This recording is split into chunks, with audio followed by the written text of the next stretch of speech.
Bien, amigos, continuamos con esta mañana muy interesante en el día de hoy y vamos a hablar ahora con el doctor Fernando Domínguez. Fernando Domínguez es un economista y está estudiando, porque parece mentira, ¿verdad?, que los profesionales, que los que conocen bien todo esto, bueno, pues muchas veces están trabados y agarran los papeles y empiezan a leer para adelante y para atrás, y yo creo que eso es lo que está haciendo Fernando en este momento. ¿Cómo tú estás? Gracias, ¿cómo estás tú? Buenos Eh, días, tus amigos televidentes. ¿Cuál va a ser el fin de esta situación económica que tenemos que tantos problemas nos está produciendo, chico? Chicos, yo creo que hay que tener un poco de paciencia, de orientación y de habilidad. Fíjate lo que está pasando ya en Washington, en Nueva York, las protestas en la calle, estamos imitando a la gente en Europa. Bueno, es que es lo mismo, pasa lo mismo. Cada vez que hay una crisis económica en el mundo, la izquierda aprovecha y sale para la calle a tratar de crear el caos que crearon en Rusia, que terminaron tomando el poder, que crearon en todas partes, hacen eso. En los años ¿Tú 20 y piensas que 30, efectivamente es la izquierda la que está sí, haciendo claro que esto? los que están ahí no son de derecha. No, Los ¿verdad? que están ahí son Sí, no. comunistas confesos en muchos casos, anarquistas. No en este momento nomás, en el año 2006, 2005, cuando estábamos en el lío del libre comercio, ¿tú te acuerdas que hicimos las reuniones aquí en Miami? En donde quiera que se reunía, había esta izquierda profesional, antinorteamericana, anticapitalista, protestando, gritando, cuando no había ningún problema. Es decir, ellos simplemente tienen una agenda que nunca en la vida descansa y aprovecha ciertas circunstancias. En este momento, la situación es promiscua para eso, porque como hay mucha gente presto a escuchar las protestas porque ellos se sienten afectados, de eso siempre se ha aprovechado la izquierda. En segundo lugar, pues en este momento ha habido, en los últimos meses por lo menos, una cierta motivación oficial cuando se habla de los ricos y los pobres, cuando se polariza las cosas y se presenta en esos términos, pues muchas veces es lo que se llama los antecedentes para ir a la lucha de clases, definitivamente, donde los pobres le quieren quitar las cosas a los ricos, de eso se trata. Y esa es la esencia de la teoría marxista y del proceso marxista de apoderarse del poder. En América Latina, durante años han estado haciendo eso, precisamente se presentan después en forma legal en las elecciones, algunos que representan a los otros, pero han creado una especie de condiciones sociales, políticas, morales entre la gente. Lo primero que hacen es desprestigiar que la sociedad nuestra, la sociedad capitalista, la sociedad democrática, es corrupta. Todos los políticos son unos ladrones para ellos. Absolutamente todo. Todo está a favor de solamente de los ricos y nunca de los pobres. O sea, ese lenguaje apocalíptico es el que se vale siempre a la izquierda. Y si tú miras los documentos, durante 200 años han hecho eso, desde la Comuna de París. La Revolución Francesa se produce precisamente porque la violencia surge como consecuencia de que Francia está en una situación muy crítica, producto de que Francia respalda con muchos gastos la independencia de los Estados Unidos, la guerra de independencia, dándole mucho dinero. Lafayette, etcétera, los franceses se convierten en nuestros benefactores, se les va la mano dando dinero, se les va la mano con guerras en Europa, tienen que empezar a aumentar la eterna historia de siempre. Les pasó lo mismo que a Carlos Álvarez, tratan de empezar a aumentar los impuestos. En aquella época los impuestos venían unos recaudadores a caballo con unos soldados y si no te llevaban las gallinas y las cosas, ¿no? Y ahí mismo empezó la historia de la violencia. Esa violencia trajo como consecuencia la Revolución Francesa. La primera revolución como consecuencia. En Inglaterra vas a los carlistas, lo mismo, siempre, en todas partes igual. Y tenemos que vacunarnos de ni sospechadamente, ni por asomo, tratar de comprender o tratar de, entre paréntesis, entre comillas, entender a los manifestantes. Los manifestantes están ahí, aunque estuviéramos todos rozagantes y botando los billetes por los bolsillos, porque son profesionalmente gente dedicada a estar... Fíjate cuál es la consigna: apoderarse de Wall Street.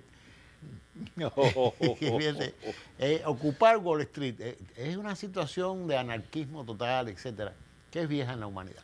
Oye, hay algunos que llevan días, semanas Sí. durmiendo ahí en la Creando calle. ambiente. Y hay algunos congresistas que son de izquierda, que empiezan a solidarizarse con ellos. A solidarizarse. Y empiezan algunos gente de la prensa, que son también liberales de izquierda, a entenderlos y a promoverlos. Y termina eso en una guerra civil, si no ponemos, si no nos Por Dios, que Dios no lo si quiera. nosotros no nos ponemos en alerta de que no podemos, no es el camino, no es la manera. Tú ves ahí que son muchachos muchas veces jovencitos de 15, 16 años. ¿Qué problema económico tiene un muchachito jovencito? Eso es mentira. O sea, es gente instrumentada en la mayoría de los casos.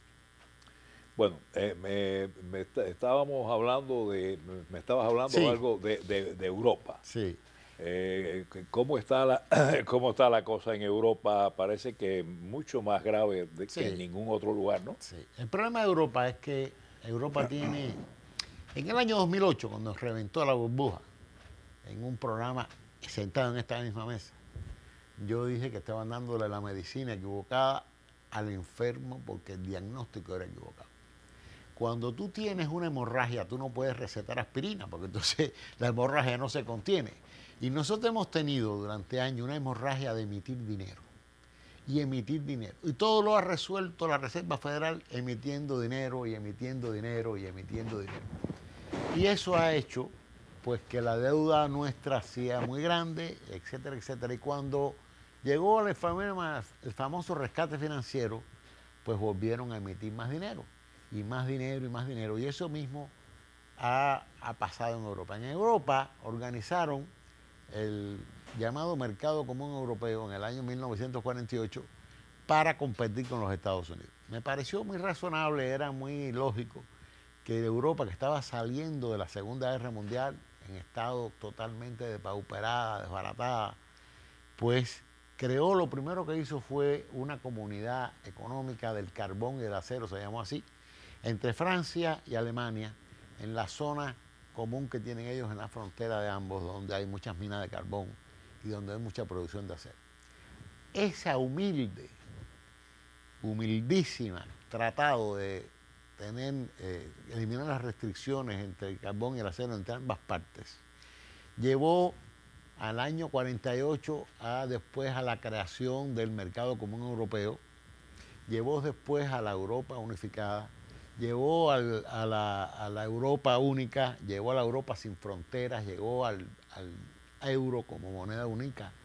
Es decir, Europa ha estado tratando de hacerse un bloque y tuvo éxito mientras hizo lo que la necesidad le demandaba y mientras lo que hizo era razonable. Pero ¿qué pasó?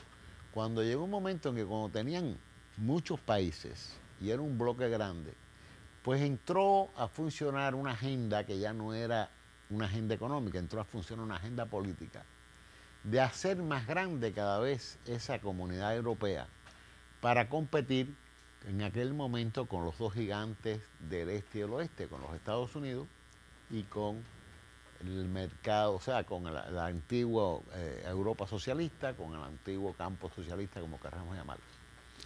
Aunque el campo socialista murió por inanición, él solo se suicidó, se tiró por el balcón como consecuencia de sus propios errores, de sus propios disparates, pues de su propia insuficiencia. Yo creo que básicamente lo que pasó en Rusia fue que los mismos que eran comunistas se convirtieron en capitalistas. Bueno, eso fue después, pero el problema se mina la unidad de ellos como consecuencia de que en Checoslovaquia, en Hungría en el año 56, en la propia RDA en el año 56, empiezan a haber alzamientos populares contra eso. Tienen que sacar los tanques para la calle, tienen que ir y reprimir a la gente. Y mucha gente inteligente dentro de esa estructura, hay gente increíblemente, hay algunos inteligentes como Gorbachev, que eran de ese aparato represivo, porque Gorbachev era un hombre de la inteligencia rusa y estaba en Hungría en el año 56 en la embajada rusa en Hungría. Presenció aquello y empezaron ellos a tratar de darle una vuelta a un sistema. Hay mucha gente que piensa, no, Gorbachev es un hombre completamente comunista, que lo que quería era cambiarle la cara y poner una cara más agradable al comunismo. una cara más agradable, permitiendo que la gente hablara. Eran dos consignas, el glasnost se llamaba, y la perestroika. La perestroika era crear el desarrollo de las fuerzas productivas para que la economía socialista, que estaba siempre estancada, caminara. ¿Cómo? Introduciendo los valores del capitalismo, del estímulo material, de la compensación por tu esfuerzo, etcétera. Esa era la perestroika.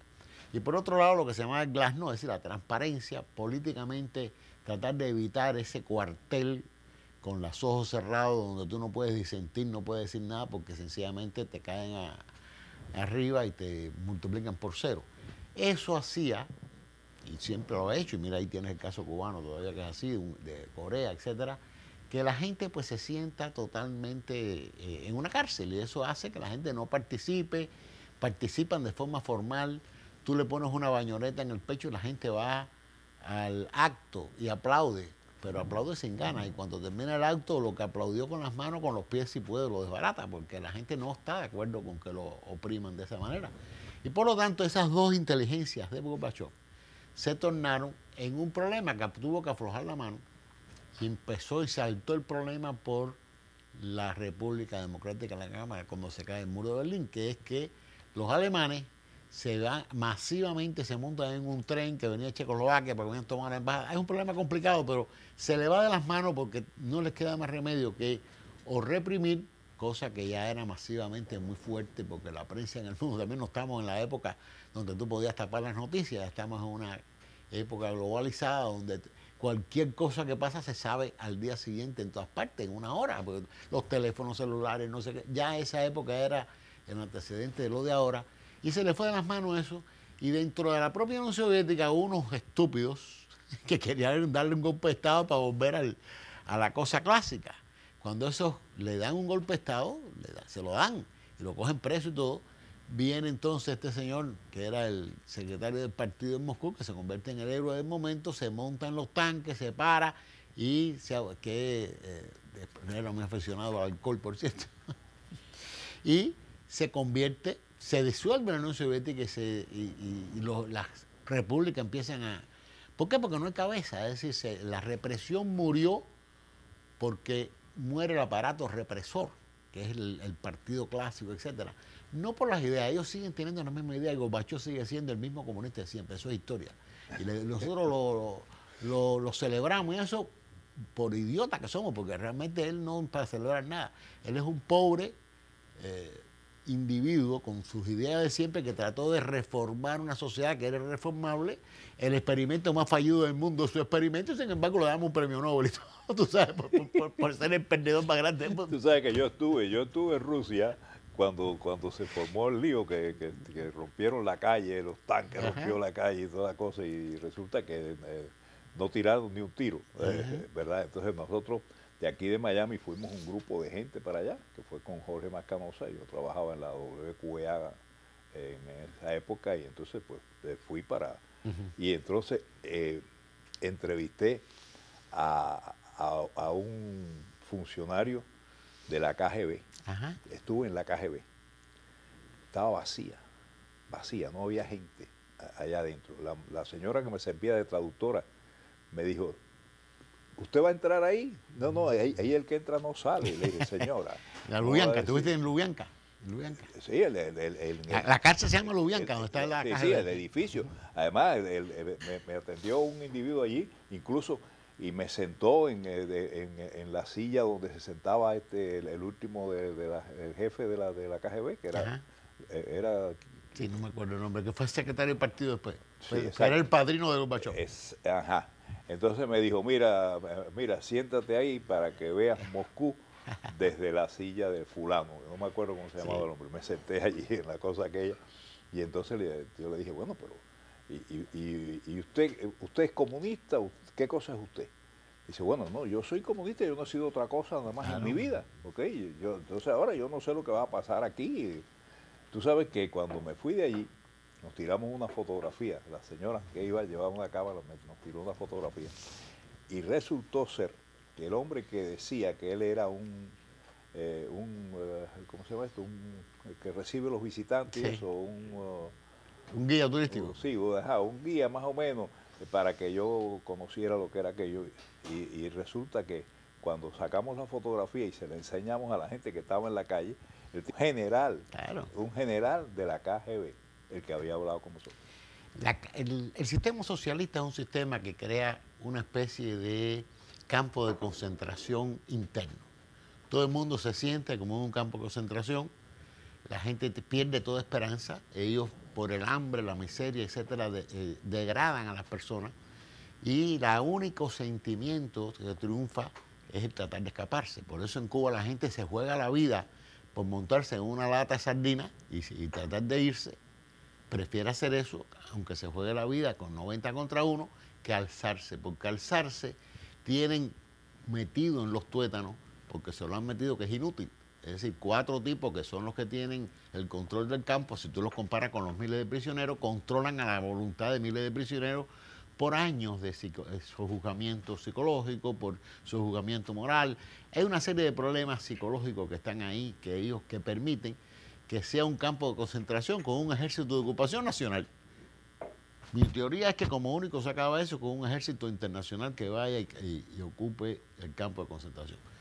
Lamentablemente mucha gente no está de acuerdo conmigo, o para mí, o afortunadamente para la humanidad a lo mejor, pero eso no es fácil de resolver porque quitar esa mentalidad de 12 millones de personas no ha resultado fácil. En ninguna parte de la historia, en un campo de concentración ha habido un alzamiento.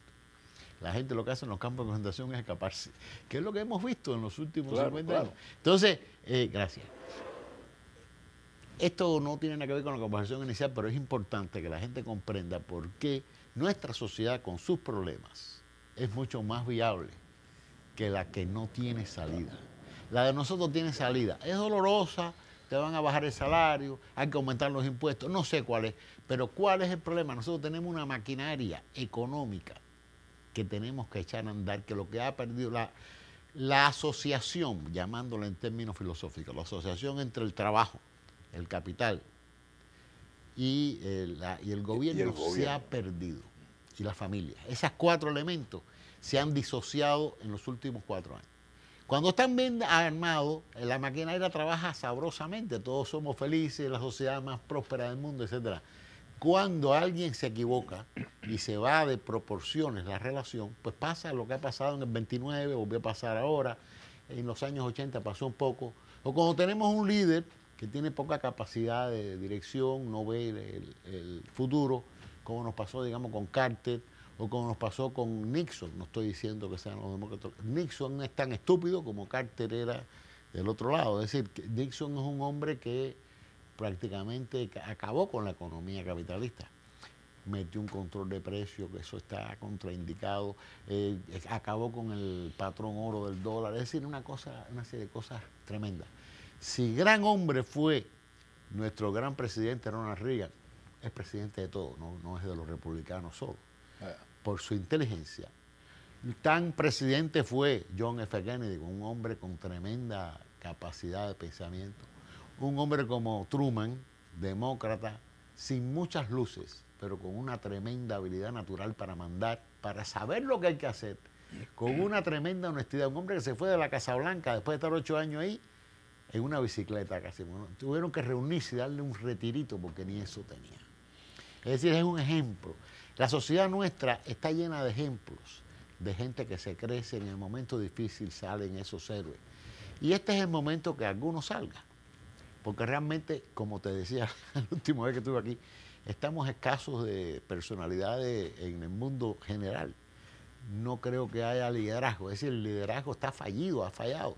Si tú te comparas a la señora, digamos, en la época de Reagan, a la primer ministro inglesa, a la señora Thatcher, al Papa, Juan Pablo II, o sea, eran 3 líderes.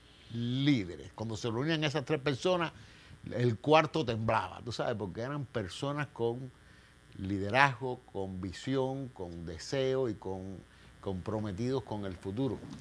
Ahora se reúnen todos los de la Comunidad Europea y no pasa nada.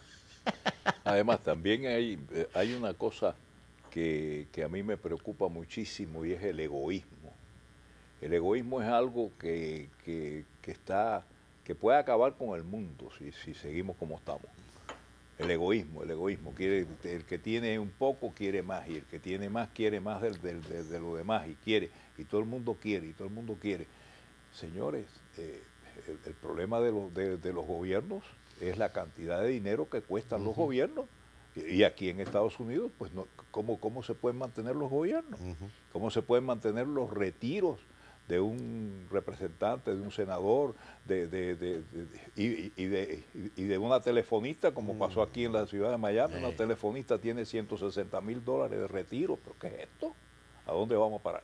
Yo creo que esos grandes errores, estamos sacando todos los problemas que teníamos abajo de la alfombra hacia afuera, son los que crean las condiciones para dar un salto. Es decir, tenemos que cambiar nuestra sociedad, volverla, no cambiarla para una sociedad que me inventen que no sea igual por que... Por favor, no es cambiarla, no convertirnos en socialistas. Sí, es regresar, eso es lo regresar a la sociedad que teníamos, que funcionaba.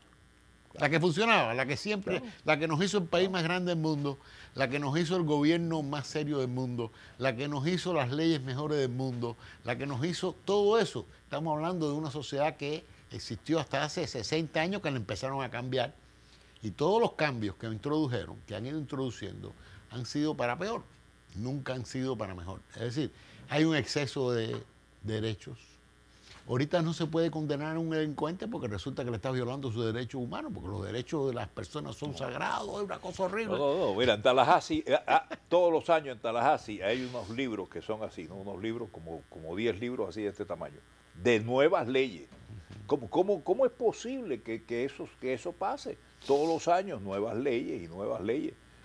Entonces tenemos una sociedad que ha ido cambiando desde el punto de vista tecnológico, pero que conserva el vigor de cuando surgió. El primer experimento del mundo en globalización son los Estados Unidos.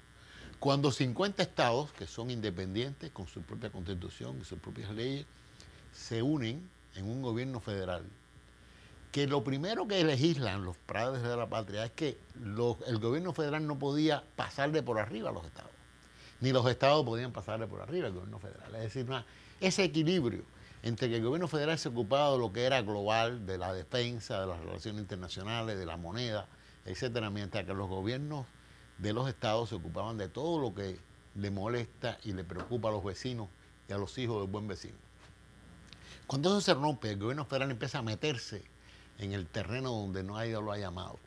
Y cuando los gobiernos locales empiezan a tratar de hacer cosas que van por arriba del gobierno federal, pues se rompió el equilibrio. Y eso ha estado pasando. Por ejemplo, ¿por qué la diferencia entre Europa y Estados Unidos? Esa comunidad económica europea con un euro único tiene un gran problema, que los gobiernos no tienen la disciplina para mantener el valor del euro. Cada uno de esos 27 ha hecho lo que le ha dado la gana con el euro. Porque aunque no tocan el euro, porque hay un banco central, ellos se pasan de presupuesto, se pasan de gasto, incumplen. Entonces, lo que hacen es atentar contra el euro. En los Estados Unidos eso no puede suceder. Cada estado está obligado por la Constitución a tener el presupuesto equilibrado. Y cada ciudad y cada condado también. Y eso nos parece una barbaridad. Pero si no, tú te imaginas qué pasaría con el dólar. Por Dios, por Dios. O sea, si hubiera un dólar de Canadá, un dólar de California, un dólar de Minnesota, por Dios. Entonces, esas cosas que son básicas, carece de ellas el mercado común europeo. Y esa es la debilidad fundamental que tienen. El problema es que los bancos europeos se fueron tras la fiesta de prestar y prestar y prestar y comprar recursos internacionales de la banca internacional sobre las famosas hipotecas, todos esos derivados, entre comillas, que no tenían ningún valor. Y se encuentran que están desfinanciados. Empiezan a caer como fichas. Y la deuda famosa de Irlanda, de esto y lo otro, es un elemento adicional, pero que es un elemento que hace mucho ruido, pero las nueces están en los bancos. Oye, se nos acabó el tiempo. Bueno, no te pierdas, porque en realidad me encanta como tú analizas las cosas y de verdad te felicito porque tienes mucha razón. Okay, de verdad que sí. Muchas gracias. Nosotros regresamos en unos momentos.